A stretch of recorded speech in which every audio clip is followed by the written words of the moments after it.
अस्सलाम वालेकुम, आप देख रहे हैं IK न्यूज़। अगर आप हमारे चैनल पे अभी नए हैं तो इसको सब्सक्राइब करें। चीन का एक बेकाबू रॉकेट जो ज़मीन के मदार में घूम रहा था, अब आइंदा आने वाले दिनों में ज़मीन की फ़िज़ा में दाखिल होने वाला है और साइंसदानों को ये मालूम नहीं है कि कहाँ गिरेगा। सन 1990 के बाद से 10 टन से ज़्यादा वज़नी किसी भी मशीन या रॉकेट को ज़मीन के मदार में दानिस्ता तौर पर नहीं छोड़ा गया ताकि वो बेकाबू होकर ज़मीन पर गिरे, मगर अब अगले चंद दिनों में 21 टन वजनी लॉन्ग मार्च 5B नामी रॉकेट ज़मीन पर गिरने वाले सबसे बड़े रॉकेट्स में से एक होगा। इस रॉकेट की लंबाई 98 फुट जबकि चौड़ाई 16 फुट है और इसके ज़रिए अप्रैल के आखिर में चीन के नए खलाई स्टेशन को मदार में ले जाने की तैयारियां की गई थी। इस वक्त ये मदार से 27,060 किलोमीटर फी घंटा की रफ्तार से ज़मीन की जानिब बढ़ रहा है। एक साइंसदान का कहना है कि ये एक ऐसे जोन की जानिब से बढ़ रहा है जो ख़त इस्तफ़ा से 41 डिग्री शुमाल और जनूब के दरमियान है।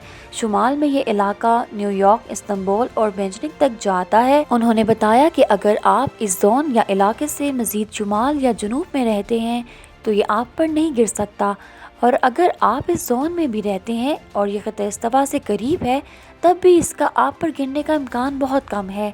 70% ज़मीन पानी से ढकी हुई है।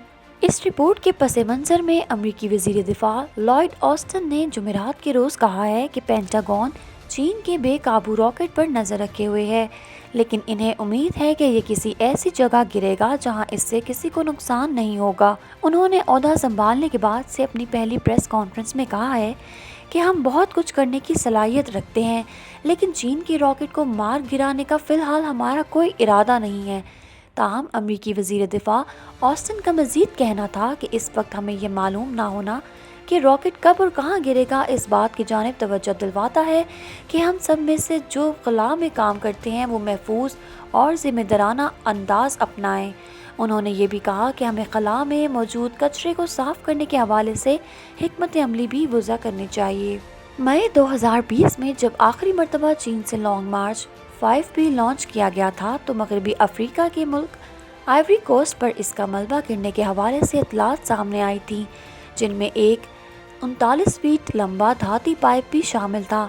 ताहम किसी के ज़ख्मी होने की इतलात नहीं आई थी। साइंसदानों को उम्मीद है कि ये रॉकेट 10 मई को गिरेगा। इस पेशनगोई में गलती की गुंजाइश 2 दिन है, यानी ये मुकर्ररा वक्त से 2 दिन बाद या 2 दिन पहले गिर सकता है, और साइंसदानों को इसके गिरने से 1 घंटा पहले तक ये मालूम नहीं होगा कि ये ऐन किस जगह पर गिरेगा। एक नक्शा जो अमरीकी हुकूमत के फ़ंड के ज़रिए बनाया गया है, खला में मौजूद इंसान के बनाए गए पुर्ज़ों या मशीनों को ट्रैक करने का काम करता है। इस वक्त खला में कुल 26,000 पुर्ज़े मौजूद हैं। यूनिवर्सिटी ऑफ टेक्सास की एरोस्पेस इंजीनियर प्रोफेसर मोरिबा जा इस प्रोजेक्ट पर काम कर रही हैं। वो बताती हैं कि इनके साइज़ में फ़र्क होता है। ये स्मार्टफोन से लेकर स्पेस स्टेशन के हुजम के हो सकते हैं और शायद 3500 के करीब सैटेलाइट्स हैं, बाकी सब कचरा है। 20वीं सदी के दूसरे हिस्से में जैसे जैसे खलाई मशीन्स में इजाफा होता आया है, वैसे ही खला में मौजूद कचरे यानी नाकारा मशीनरी या पुर्ज़ों ने फॉल्स फ्लाइट्स को ख़तरे में डाल दिया है।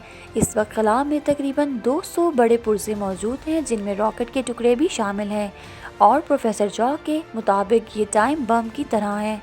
उन्होंने कहा कि फॉल सैटेलाइट्स जो हमें जगह, नेविगेशन, टाइमिंग्स, माली लेन देन से मुंसलिक टेक्नोलॉजी, माहौलियाती वार्निंग्स देती हैं, वो किसी भी वक्त इनमें से किसी भी पुर्जे से टकरा कर गैर फॉल हो सकती हैं। अगर हम खला में मौजूद इन वसाइल को खो देते हैं तो इसका इंसानियत पर गहरा असर होगा।